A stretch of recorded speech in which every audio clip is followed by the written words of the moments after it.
So Ye had one of the worst performances in a series when Optic played up against Guild in their first game of Masters Copenhagen. In this video, I'm basically stealing the idea of Launders' CS series where he talks about whether an underperformance was more unlucky, the enemy team anti-stratting him or the rest of the team not supporting Ye, or whether he just had a rough performance individually. So let's go over to Split, the second map in this series, and Ye's of course playing on the chamber. We start with a pistol. Optic come in with an A split trying to take ramp control and run into a sneaky cold Dementor that's playing in, and Guild are very quick to rotate. The four other players are already towards this A site, so the call comes in for Optic to actually head towards B, which is what FNS and Ye go and do. Ye gets there a little bit early, but you can see that there's still a Cypher camera for safe up towards B tower. This is something that FNS hears and clears, and Ye, trying to push up the stairs to be a bit more aggressive, realizes that they might have seen him do that, so he reverts, changes up his positioning. And whilst he's on the high ground, needs to worry about players coming from CT, but also from the stairs position, and sort of unfortunately just get timinged here by Safe that comes in behind him.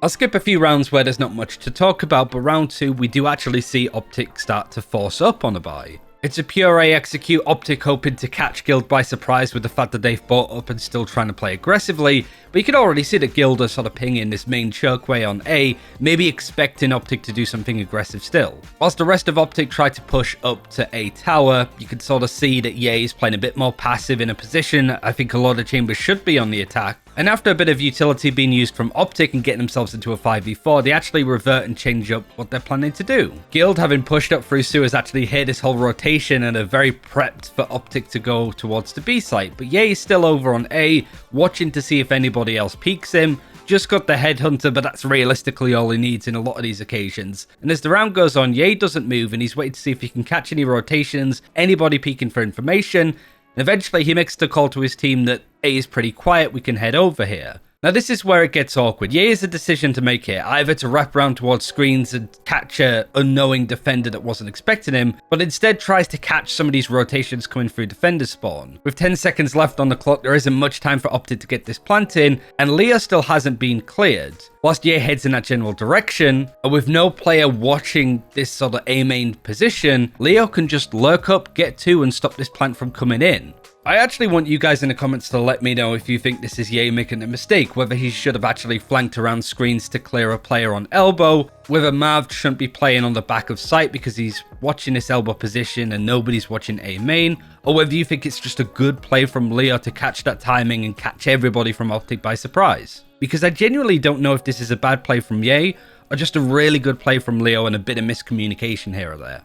Like I said, we can skip a few rounds. Ye still hasn't got a kill on the board as we go into round 8, and realistically just hasn't really had the best of times, but nothing really too much to highlight. He has his tour de force online and headhunter, no actual rifle to work with, and Optic head in with a cosmic divide execute over towards B. This is all well and good stuff from Optic. I like the fact that Guild are more checking towards mid to see if there's a flank or alert coming through, because they're just happy to play in a 5v5 retake in this situation. It's also Guild respecting the fact that there is a Nightfall Fade ult available, and you see all of this utility come out that hits nobody because Guild are happy to play a bit more passively.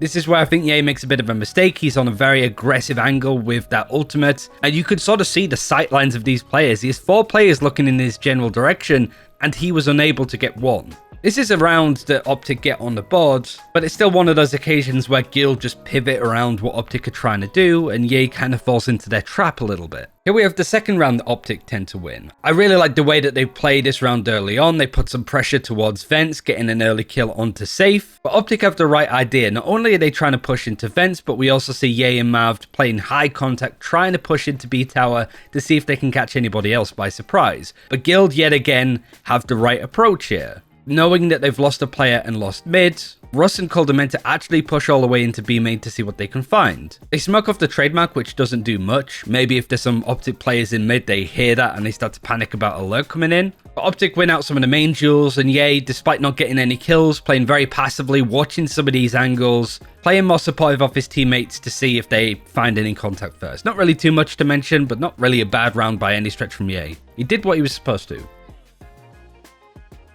Round 10, Ye and Finesse actually push up, catch Safe that's sat in his camera, and start to take the site. This is again one of those instances where Optic are not on the same wavelength, whilst we see Ye putting down a rendezvous on the A site.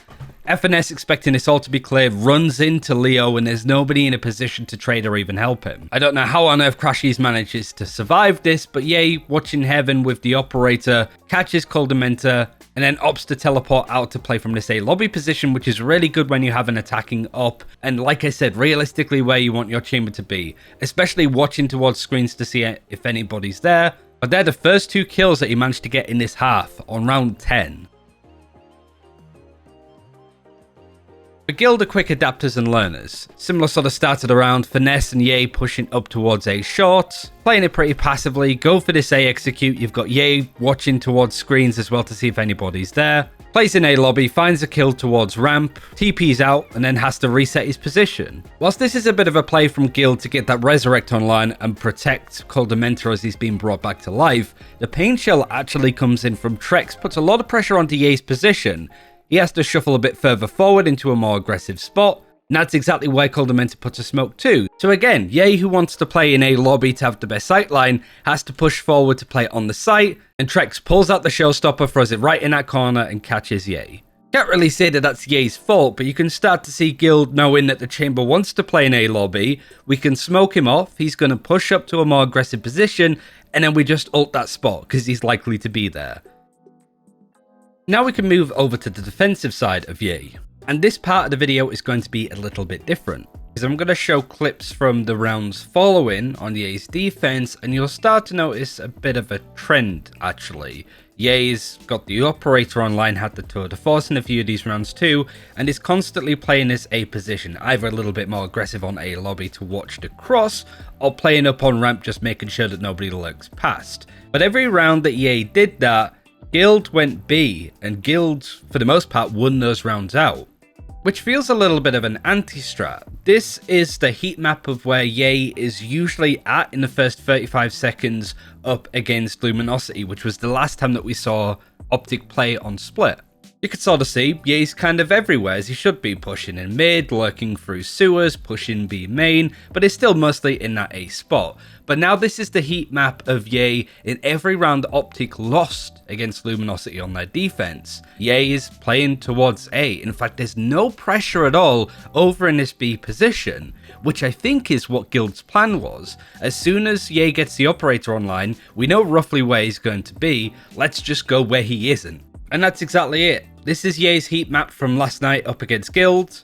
You can see, again, mostly going to be in this sort of A ramp, A lobby position, but you can see him rotating, playing into mid, and pushing B main a lot more. Now let's just see where Ye's playing in every round where Guild won and Optic lost. There's very little pressure at all in B main.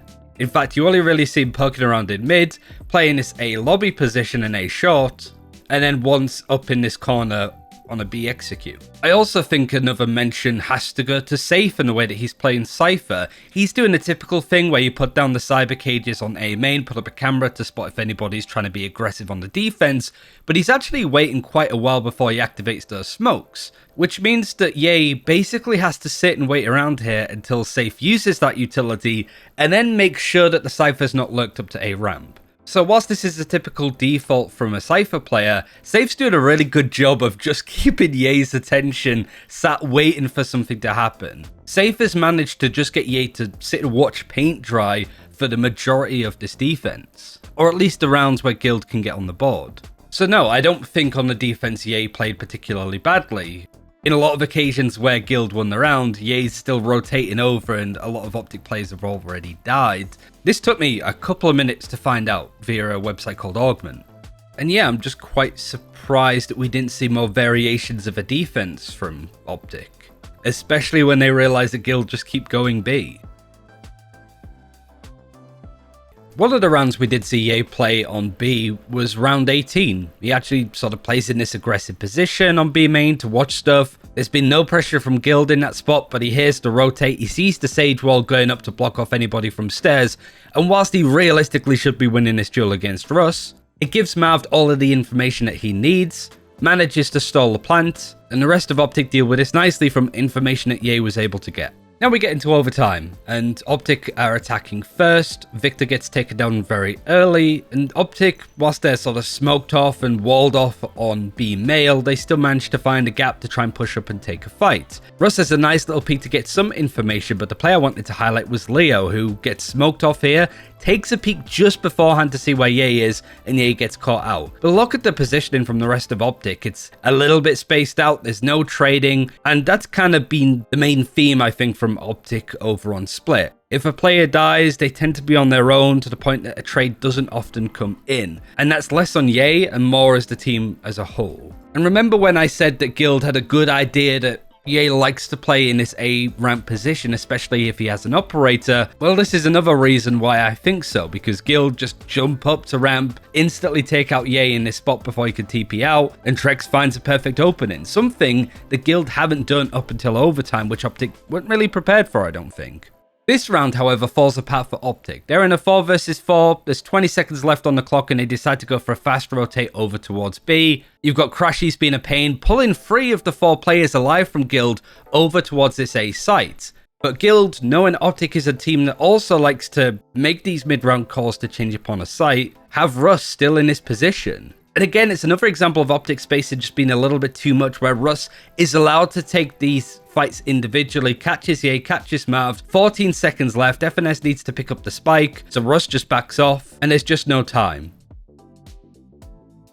And that's the story how Guild took Split, ended up winning this series 2-0, and knocked Optic to the lower bracket. So the question really is, was it bad or unlucky from Ye in this series, or this map at the very least? There were a lot of shots that he whiffed and a lot of individual calls and decisions that he made that weren't the best ones. But I think it was more Guild knowing how Ye plays, where he's typically going to be, what Optic are going to do if he has an operator, if he has a tour de force, if they're on an eco. Guild did a really good job at just flat out avoiding Ye for the most part, so there's only so much that he could do in that situation. But I do think the reason why Ye was so uninvolved in this series was because Optic didn't put him in a position to be involved, to be aggressive, and to get those kills and find that confidence. Like I said on the defense, he's playing on A ramp the majority of the time, and Guild are just going B. So could there have been more of an adjustment to put Ye into B main earlier with the operator, or to play him in male, for example, instead of just mid from vents?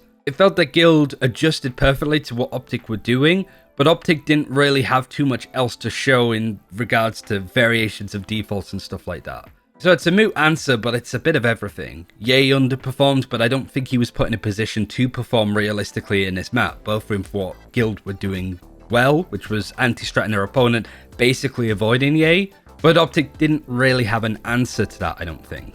But thanks for watching, subscribe if you want more esports content, and until next time, take care, I'll see you then.